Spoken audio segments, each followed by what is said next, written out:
جب بچے کی ماں نے دیکھا کہ میرا بیٹا ایک قیدی کے ہاتھ میں ہے جس کو ہم قتل کرنے کا ارادہ رکھتے ہیں، اس کو بھی پتہ ہے کہ یہ مجھے قتل کر دیں گے، اور میرا بیٹا اس کے پاس چلا گیا اور اس کے ہاتھ میں اسطرا ہے، تو اب کیا ہوگا؟ یہ کہانی ہے مکہ کے اندر کے ایک پرانے گھر کی۔ اس پرانے گھر کے اندر ایک قیدی ہے جس کو ہاتھوں میں ہتھکڑیاں ڈال کر، پاؤں میں بیڑیاں ڈال کر قید کیا گیا ہے، اور اس کی کیفیت یہ ہے کہ جب بھی اس کو دیکھنے والے دیکھتے ہیں، وہ ان ہتھکڑیوں اور ان بیڑیوں کے باوجود انگوروں کے خوشوں سے تازہ انگور کھا رہا ہوتا ہے۔ دیکھنے والے حیران کہ پورے شہر مکہ میں موسم نہیں ہے انگوروں کا اور کوئی انگور پائے نہیں جا رہے، مگر اس کے باوجود یہ قیدی قید خانے میں بیٹھ کر ہتھکڑیوں میں جکڑا ہوا، بیڑیوں میں جکڑا ہوا تازہ انگور کھانے میں مصروف ہے۔ تو اس کا مطلب یہ ہے کہ یہ انگور اس کو اس کے رب کی طرف سے گفٹ ملا ہے۔ یہ کہانی ہے حضرت خبیب بن عدی رضی اللہ تعالیٰ عنہ کی۔ خبیب بن عدی رضی اللہ تعالیٰ عنہ 4 ہجری میں ان کو مکے کے اندر شہید کیا گیا، حالانکہ یہ مکے کے رہائشی ہیں نہیں، یہ مدینے کے رہنے والے ہیں، حضور اکرم صلی اللہ تعالی علیہ وسلم کی ہجرت سے پہلے حضور پر ایمان لانے والے ہیں، اسلام قبول کرنے والے ہیں، جنگ بدر میں اور جنگ احد کے اندر آپ شریک ہونے والوں میں شامل ہیں۔ اب یہ مدینے سے مکہ کیسے آئے؟ اس کے اندر بڑی ایک دردناک کہانی ہے کہ حضور اکرم صلی اللہ تعالی علیہ وسلم، کچھ لوگ آئے حضور کی بارگاہ میں نجد کے رہنے والے کہ ہمیں کچھ افراد دیں جو ہمیں اسلام کی تعلیم دیں، جو ہمیں سکھائیں۔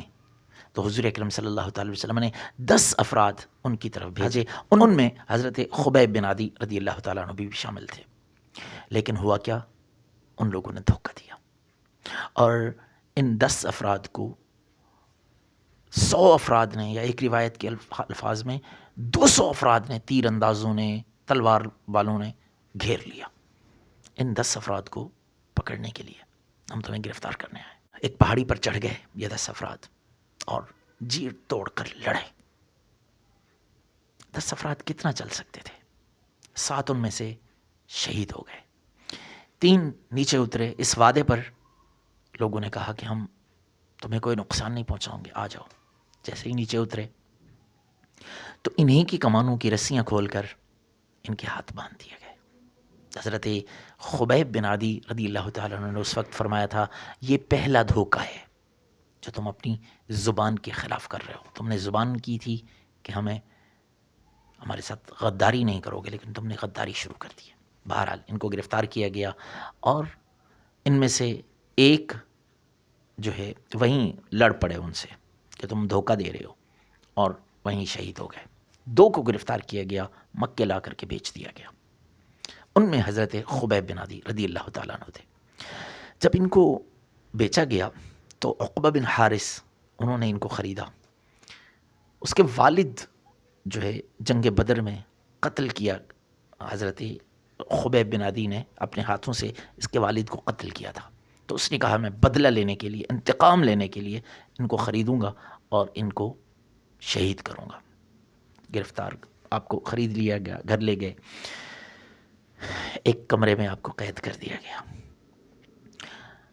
اب کافی عرصہ یہ وہاں قید رہے تو عقبہ بن حارث کی اہلیہ وہ ان کو دیکھتی تھی اور وہ کہا کرتی، اس نے ایک جملہ کہا تھا، اس نے کہا میں نے جتنے بھی قیدی دیکھے ہیں نا، ان سب قیدیوں میں سے بہترین قیدی میں نے حضرت خبیب کو دیکھا ہے، بہترین قیدی۔ ایک وقت ایسا آیا کہ حضرت خبیب نے اسطرا منگوایا، تو ان کے ہاتھ میں اسطرا تھا اور عقبہ بن حارث کا چھوٹا سا بیٹا کھیلتا ہوا ان کے پاس چلا گیا۔ وہ تو ظاہر ہے ان کے گھر میں ایک کمرے میں رہائش پذیر تھے، قید تھے، تو بچے کا آنا جانا تھا، تو مانوس تھا، تو بچہ ان کی گود میں جا کے بیٹھ گیا۔ اب جب بچے کی ماں نے دیکھا کہ میرا بیٹا ایک قیدی کے ہاتھ میں ہے جس کو ہم قتل کرنے کا ارادہ رکھتے ہیں، اس کو بھی پتہ ہے کہ یہ مجھے قتل کر دیں گے، اور میرا بیٹا اس کے پاس چلا گیا اور اس کے ہاتھ میں استرا ہے، تو اب کیا ہوگا؟ تو حضرت خبیب اس کی طرف دیکھ کے مسکرائے، فرمایا تم یہ سمجھ رہی ہو کہ میں اس بچے سے اپنے قتل کا بدلہ لوں گا؟ ہم ایسے نہیں ہیں، ہم ایسے نہیں ہیں، ایسا کچھ نہیں کرنے والا ہوں۔ اور پھر آپ نے اس بچے کو بھی چھوڑ دیا، اسرا بھی واپس کر دیا، جو بھی معاملات تھے۔ آپ کو ایک دفعہ اس خاتون نے دیکھا کہ ان کے ہاتھ میں یہ انگور کا تازہ خوشہ کہاں سے آ گیا؟ یہ تو ان کے ہاتھ میں جو ہے نا ہتھ کڑیاں ہیں، پاؤں میں بیڑیاں ہیں، یہ ہماری قید میں ہیں، یہ ان کا شہر بھی نہیں ہے، ان کو یہاں کوئی جاننے والا بھی نہیں ہے۔ تو پھر اس نے کہا کہ یہ وہ رزق ہے جو اللہ نے ان کو رزق دیا ہے، یہ اللہ کا دیا ہوا رزق ہے۔ یا سلام! تو بالآخر کیا ہوا؟ حضرت خبیب کو شہید کرنے کا جب وقت آیا، آپ سن کر حیران ہوں گے کہ حضرت خبیب نے کہا میں 2 رکعت نماز پڑھ لوں۔ نماز پڑھی آپ نے۔ یہ پہلے شخص ہیں جنہوں نے شہید ہونے سے پہلے نماز پڑھنے کا طریقہ ایجاد کیا۔ اس کے بعد بہت سارے لوگوں نے اس کو اختیار کیا، لیکن یہ سب سے پہلے اسلام کے اندر پہلے حضرت خبیب ہیں رضی اللہ تعالیٰ عنہ، جنہوں نے شہید ہونے سے پہلے نماز پڑھنے کی جو ہے نا خواہش کا اظہار کیا، جس کو ہمارے ہاں آخری خواہش کہا جاتا ہے۔ تو یاد رکھیں، یہ جو میرے نبی صلی اللہ تعالیٰ علیہ وسلم کے غلام تھے، ان کی آخری خواہش بھی نماز ہوا کرتی تھی۔ سوچیں آپ، آج ہمارے پاس وقت ہے، آج ہمارے پاس فرصت ہے، ہمارے پاس طاقت ہے، ہمارے پاس صحت ہے، مگر نماز نہیں ہے۔ میرے دوستو، میرے بھائیوں، جہاں جہاں سے سن رہے ہو، جتنے ایسے لوگوں کو آپ جانتے ہو کہ وہ نماز نہیں پڑھتے ہیں، فرصت ہوتی ہے، وقت ہوتا ہے، موقع ہوتا ہے، جوانی ہے، شباب ہے، لیکن نماز نہیں ہے، ایسے لوگوں کو یہ ویڈیو ضرور شیئر کیجیے گا کہ اسلام والے وہ لوگ ہوتے ہیں جو آخری وقت میں بھی ان کی آخری خواہش بھی نماز ہوتی ہے۔ اللہ اکبر! تو حضرت خبیب کو لے جایا گیا تنعیم کے مقام پر، ایک درخت کے اوپر سولی کی رسی لٹکائی گئی تھی، جہاں حضرت خبیب کو پھانسی دی جانی تھی، سولی پر لٹکایا جانا تھا۔ اور مکے کے بوڑھے، نوجوان، بچے، خواتین، مرد، سب لوگ وہاں جمع ہوئے تھے دیکھنے کے لیے کہ ایک غلام مصطفیٰ کو صلی اللہ تعالیٰ علیہ وسلم کو کیسے پھانسی پر لٹکایا جاتا ہے، کیسے سولی پر لٹکایا جاتا ہے۔ اور پھر آخری وقت میں ایک جان لیوا جملہ ان کو کہا گیا۔ اس وقت حضرت ابو سفیان رضی اللہ تعالیٰ عنہ ایمان نہیں لائے تھے، تو اس وقت وہاں موجود تھے۔ انہوں نے یہ جملہ کہا، انہوں نے کہا خبیب کیا سمجھتے ہو اگر تمہاری جگہ آج یہاں محمد عربی صلی اللہ تعالیٰ علیہ وسلم ہوتے اور تم اپنے گھر میں آرام سے ہوتے تو کیسا تمہیں محسوس ہوتا؟ حضرت خبیب کے یہاں کلیجے کے اندر جا کے لگا یہ جملہ، اور آپ نے فرمایا لا واللہ، اللہ کی قسم ہرگز نہیں، تم یہ سوچ رہے ہو کہ حضور میری جگہ یہاں ہوتے اور میں اپنے گھر میں ہوتا؟ واللہ ایسا نہیں ہے، میں تو اتنا بھی نہیں چاہتا کہ میں اپنے گھر میں سکون سے بیٹھا ہوں اور میرے محمد عربی کے پاؤں میں کوئی کانٹا بھی چبھے۔ یا سلام، یا سلام! مجھ سے تو یہ بھی گوارا نہیں ہے، اور تم مجھے کیا کہتے ہو؟ اللہ اکبر! اس لیے میرے بھائی، محمد عربی صلی اللہ تعالیٰ علیہ وسلم ہماری آنکھوں کے نور، ہمارے دل کے سرور، ہماری محبتوں کے مرکز، میرے محمد عربی صلی اللہ تعالیٰ علیہ وسلم۔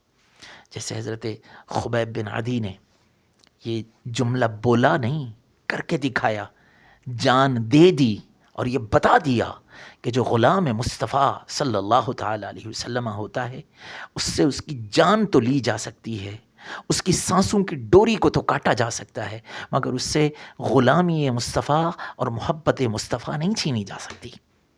اس لیے آپ جو اس وقت مجھے سن رہے ہیں، اپنے محبوب صلی اللہ تعالیٰ علیہ وسلم سے، جن کے آپ امتی ہیں، ان سے آپ پیار کرتے ہیں اور یقیناً ہم سے پیار کرتے ہیں، تو پھر ان کی محبت کا جو تقاضا ہے وہ کیا ہے؟ اطاعت مصطفیٰ، حضور کی فرما برداری۔ اسلام کو ایکسیپٹ کیا ہے، قبول کیا ہے، تو پھر اس کو اپنا بھی لیں، سر سے پاؤں تک، جیسے میرے رب نے، آپ کے رب نے ارشاد فرمایا ادخلوا فی السلم کافہ، اسلام میں داخل ہوئے پورے کے پورے داخل ہو جاؤ. ایسا نہ ہو کہ آپ کی ہمشیرہ کے لیے اسلام اور ہو، آپ کی ذات کے لیے اسلام اور ہو، کہ آپ کی ہمشیرہ تو سب سے پردہ کرے مگر آپ سب کو بے پردہ دیکھتے رہیں.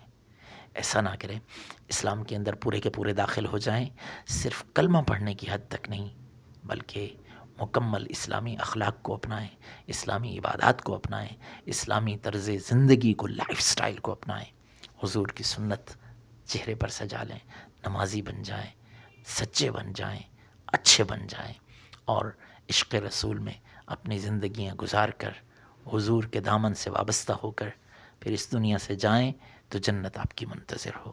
اللہ پاک ہم سب کا حامی و ناصر ہو. السلام علیکم ورحمۃ اللہ وبرکاتہ.